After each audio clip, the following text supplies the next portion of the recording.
Guys, we are at midseason. NFL midseason right now. The midseason report starting now. Before we get into that, neighborhood picks, YouTube, like and subscribe. Please share this with a friend that really likes sports. Share it with some people. Get me some subscribers. It helps the channel grow, and I would appreciate it greatly. Like and subscribe. So now, we're at the midseason NFL report. So what we need to know off the bat before we get into teams. The NFL expanded its season and its playoff teams this season. So what does that mean? The NFL has 7 teams that make it from each conference right now. Also, they added a week to their schedule. They have a 17-game schedule. So what does this mean? This means that the parity that we already know exists in the NFL is going to be even more.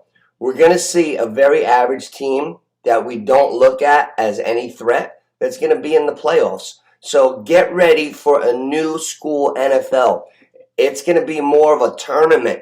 It's going to be a March Madness. It's going to be more of a tournament. The more teams you put in, everybody's got a shot. You think the Giants had a shot when they were in the wild card years ago when they went 9-7 and won the Super Bowl? You're going to see some really Scott and Bean teams get in and win this and have a chance. Let me give you a quick example before I go down the divisions. If the season were to end today, don't look now, but the Atlanta Falcons would be the last seed. They would be the number 7 seed, Atlanta. And we look at them like they stink. New England would be the number 7 seed in the AFC. Don't look now, but New England is winning games, and we're going to get to that. So let's go down the divisions real quick, and then we'll get to the playoff top 7s right now. In the NFC East, I've been saying with the 17-game schedule, you're going to see a few division leaders blow the division. You might see in the last 6 weeks of the season, you might see a wreck. You know how they're always bringing up some kind of stat by a live sports book, Next Gen. You're going to see in the final 6 weeks, you're going to see more teams than ever that are in the lead in their division blow the lead because of that extra game and the parity. In the NFC East, everybody loves Buffalo. Buffalo's the sexy pick. They're 5-3. Don't look now, but the Patriots are 5-4.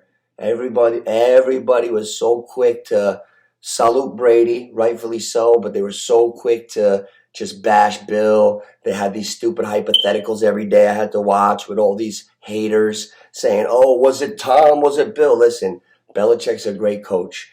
Right now, I have it stuck in my mind, the New England-Tampa Bay game, how much trouble he gave Tommy.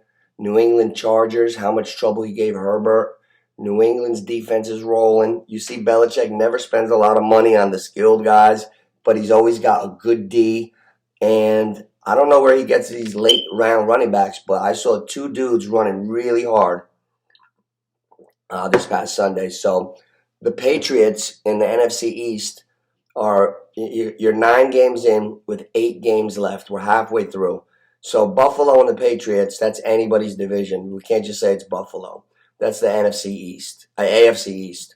Now, you go to the AFC North. That's my favorite division, the AFC North. All 4 teams can come back. And I owe an apology to Big Fat Ben. Listen to this. In the AFC North, Baltimore, Lamar Jackson, 6-2. Pittsburgh, Steelers, 5-3. Cleveland, 5-4. Cincy, 5-4. Cincy looked like they were about to take over that division. They beat Baltimore a few weeks ago, and then they lost to the Jets, and they lost again to Cleveland. They took a nosedive.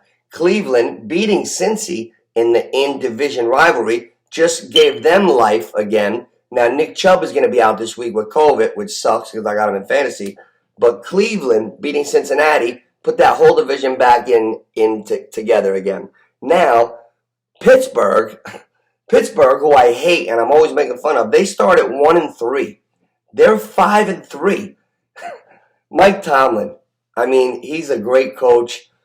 Are we going to see Pittsburgh with their 1-yard passes and smoke screens get in the playoffs again? I'm thinking maybe. Why? Because of the rookie running back. Najee Harris Harris is putting up more numbers now through the first 9 games than Le'Veon Bell put in that historic season he had with Pittsburgh. Remember when Le'Veon Bell had that season with Pittsburgh running and catching where he broke all the records, and then he became Le'Veon Bell, like the all-world star, and then he went in everybody's fantasy league in the top 3 for like 4 years? Well, Najee Harris is doing better than Le'Veon Bell did that season. So Najee Harris is a legit running back. In Pittsburgh, with the experience and the Mike Tomlin coach team, man, Cleveland, they flushed the toilet. They took a shit with Odell. They could be back. They're 5-4 since he's 5-4. If you look at that division, Baltimore, they got the best player in the NFL, in my opinion, Lamar Jackson. He threw for like 350 yards or something, 3 touchdowns, and rushed for 100. He's amazing. So you got the best player in the division, 6-2. They almost lost a bunch of games, but they're 6-2. That's all that matters. In the NFL, the teams are so close. Whoever comes out a winner deserves it. Baltimore 6-2, best player in the division, tough. Pittsburgh 5-3, they're back. You can't kill those fucking bastards. Cleveland 5-4, they got the pieces. Baker Mayfield shows he's tough. Cleveland's got a lot of running backs. You got capable receivers. You never know with them. Cincy, who I love, Jamar Chase, Burrows, they look ready. They took a we're not experienced yet step back. That just goes to show you they're young. If they were 4 years down the road, they would be 7-2 right now, not 5-4. But since he's still 5-4, so you have the whole AFC North over 500. Then you go to the AFC South, and it's a 2-team race, but it's a messed up race because 7-2 Tennessee is in the lead. They just lost Henry. They won Sunday night, and they had Adrian Peterson score a touchdown. But the Colts are the second closest team in the division at 4-5. The Colts are 3 games back at Tennessee. Now, mind you, this is one of those divisions where it could happen that a team blows a 3-game lead, that's a huge lead in NFL terms. Now, you got 8 games left. Let's say Tennessee loses 3 out of 5. Okay, so they lose 3, 7-5, and they win 2. They'd still be 9-5. Colts run all 4 in a row. They'd be 8-5. All right, so you could see it. Let's see how Tennessee functions without Henry for the long term, and let's see if Carson Wentz could stay out of his own way and let Jonathan Taylor run the rock. Jonathan Taylor, it's Henry, Chubb, Taylor, and everybody else in the NFL. Those are the 3 best running backs in the NFL. I just love Jonathan Taylor. So the Colts will be in it. I think they will have something to say for it at the end. That's the AFC East, North, South. AFC West, another fucking crazy division. The Chargers and the Raiders are on top at 5-3. The Raiders just got beat by the Giants. The Chargers and Raiders 5-3. The Chiefs and Denver are both 5-4. Denver beat a couple fugazis to start 3-0. Then they lost 4 in a row. Now they won 2 in a row. And they just kicked the shit out of Dallas, which doesn't make any sense. Here's what makes sense on Denver.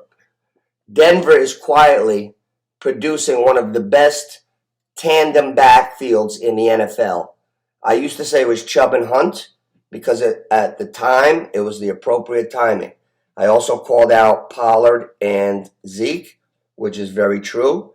Now I'm seeing a third tandem, which is making the team outside of Tim Patrick being an unsung, very good receiver. They always talk about Judy, the other guys. Tim Patrick is a dog. But Williams, the rookie. Melvin Gordon is a solid pro back. I got him on my fantasy team as an RB2. Melvin Gordon's putting up numbers. But Williams is outperforming Gordon. So you're getting Denver Bronco games with Williams rushing for $120, Gordon rushing for 85. That's big time. So that division's wide open. And then you got Chiefs 5-4. We're going to see. I tried to wait till 4:05 this afternoon to see where Odell Beckham goes. That's going to be huge. The Chiefs need a second receiver. I'm not counting Kelsey. Kelsey's a tight end. The Chiefs got Kelsey. They got Hill. They got nothing else. I think the Chiefs I think the Chiefs really need Odell Beckham. Like, really. My picks for Odell Beckham, Chiefs, Rams, of course, fucking leotards, Seahawks, possibly Green Bay, possibly the Patriots. Those are my top 5. That's what I'm seeing for Odell. But if he ever goes to the Chiefs, that could bring them right back up to Super Bowl contender immediately. Now you got the NFC, okay? NFC South. You got Tampa Bay at top. What'd you expect? 6-2. But somehow, Jameis Winston torn his ACL. The Saints are 5-3. Carolina's 4-5. Atlanta's 4-4. Now, Atlanta's 4-4. We look at them like they stink. They're 4-4. If they ended the season today, Atlanta's the number 7 seed in the playoffs. But let's get back to the real meat and potatoes of this division. Here's what I'm thinking about with that team. If Tampa Bay is going to run away with the division, be the 6-2, they're going for the number 1 seed. If you're the Saints and you're 5-3, you're not going to get by with Trevor Siemian. It ain't going to happen. You're going to be one of the teams that nosedives. What's the matter with Cam Newton?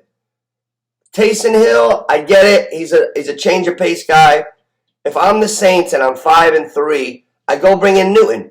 Even if he sits for 3-4 weeks behind the guys, let's say they go, the Saints are 5-3. Let's say they win 2 and lose 2. They'll be 7-5. Then they could start Cam with 5 games left, and then they could go somewhere. But I don't think they're going to go to no Super Bowl with Trevor Siemian. I think they should sign Cam.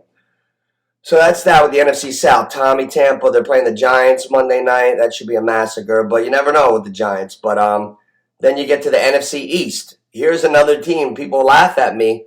Dallas got their ass kicked. Dak Prescott's getting soft tissue injuries on the same leg that he hurt. Dallas is 6-2. Philly and the Giants are 3-6.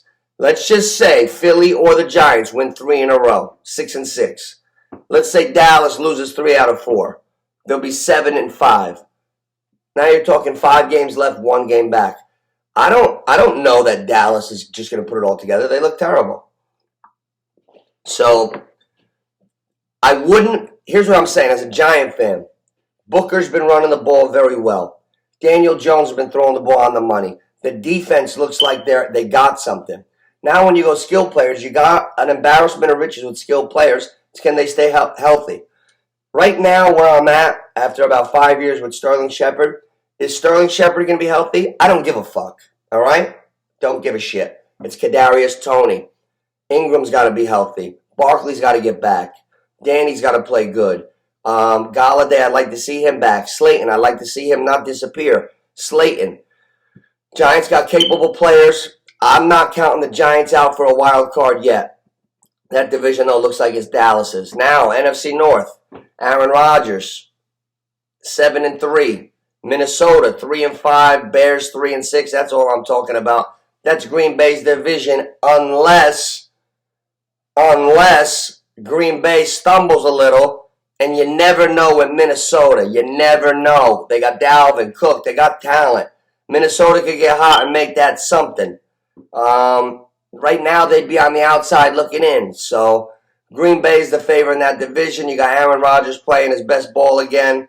And Aaron Jones, probably the most underrated running back in the league. Aaron Jones is the truth. So you gotta really appreciate what you see from Green Bay. It's the usual suspects. We're going to get to the playoff picture right after this last division. Then you got the NFC West, the best division, the cream of the crop. Arizona, 8-1, but Murray's in a walking boot, so what's going to happen there? But they won already without him. Rams, 7-2. Seattle, 3-5. San Fran, 3-5. Seattle and San Fran, with the Rams and the Cardinals in that division, kiss them goodbye. You're not going to see the Niners or Seattle in the playoffs this year, which is going to make for some other teams sneaking in, which is what makes me look at teams like the Giants and all these other teams, because these other teams that are supposed to be real good have the same record. You know, you don't think about it. The Giants are 3-6. Seattle, 3-5. San Fran, 3-5. You know, Atlanta, 4-4. You know, they're all close. So let's get to the playoff picture. AFC playoffs. 7 teams get in extra week. I'm going to go down the rankings. If the season ended today, here's the top 7 that get in for the AFC. Tennessee Titans, 1. Baltimore, 2. Now, do the first 2 teams get a bye or 1? Right now, the top 2 seeds are Tennessee and Baltimore. Now, we already know Tennessee is not the same Tennessee. So you could have the Chargers bump up, Buffalo. You got a lot of teams close. So it's Tennessee 1, Baltimore 2. The Chargers 3, Buffalo Bills 4. The Vegas Raiders 5. Pittsburgh 6. After all the shit I've given Pittsburgh, they're the 6th seed in the playoffs right now. And number 7, New England Patriots. If the season ended today, you're going to have to fucking deal with the hoodie and fucking Bill Belichick on the sideline giving your team fits. Because I'll tell you what, Tommy, the way he played Tommy's in my head.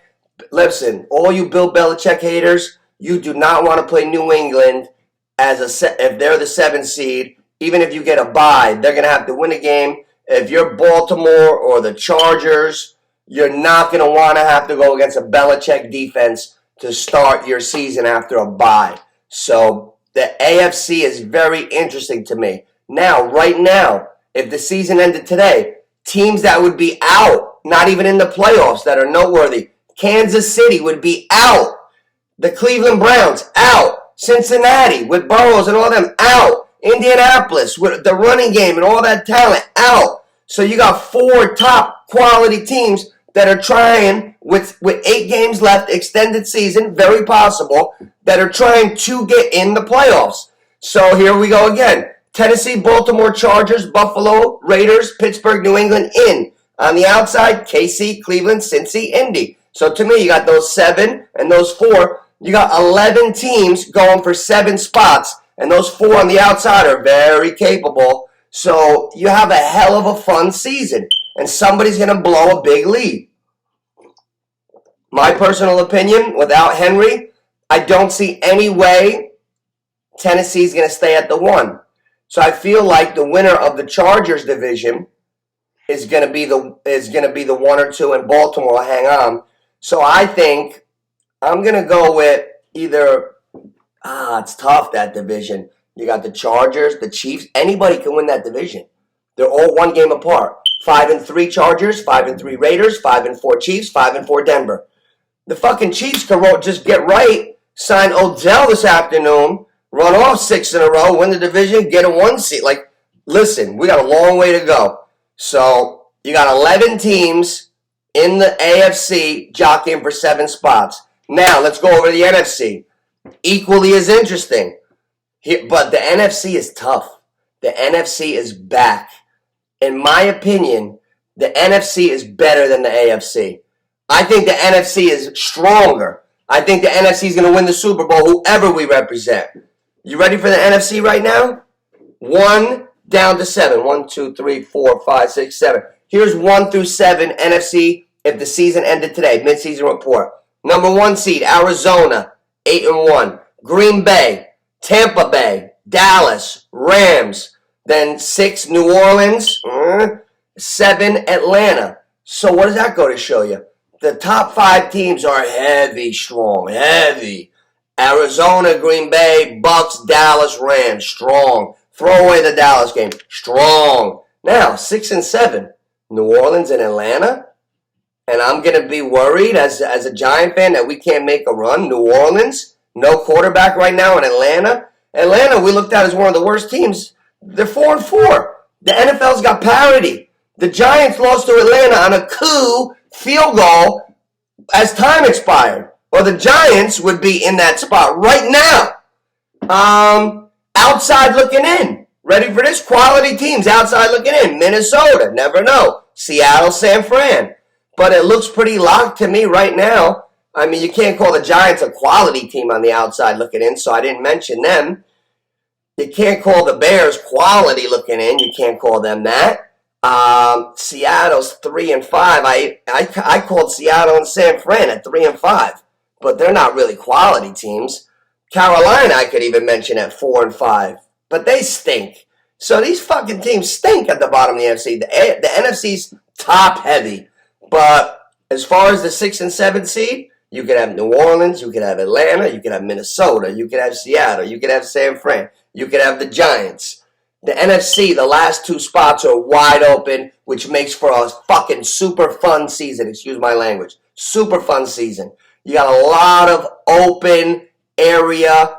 We're 9 games in for most teams, 8 games in for some teams, 17-game season. That means we're right halfway in it. We know who's in the lead. We know who's in the top.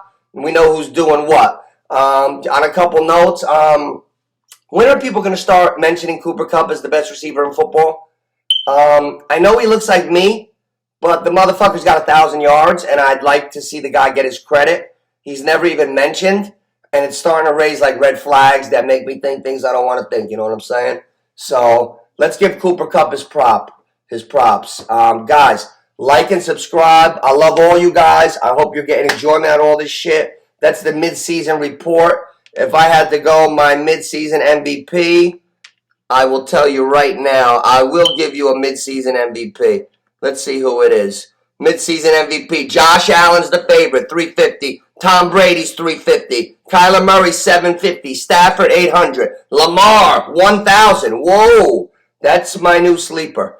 Aaron Rodgers plus 1,200. Dak plus 1,200. Herbert, 14. Then you got Oshkaro and Beans, not even worth mentioning. Okay, now, out of those top 6, Allen, Brady, Murray, Stafford, Lamar, and Rodgers. I like Lamar and Rodgers better than the first 4. And they're both plus 1,200. Lamar is breaking records every week. He's throwing for 303. He's rushing for 100.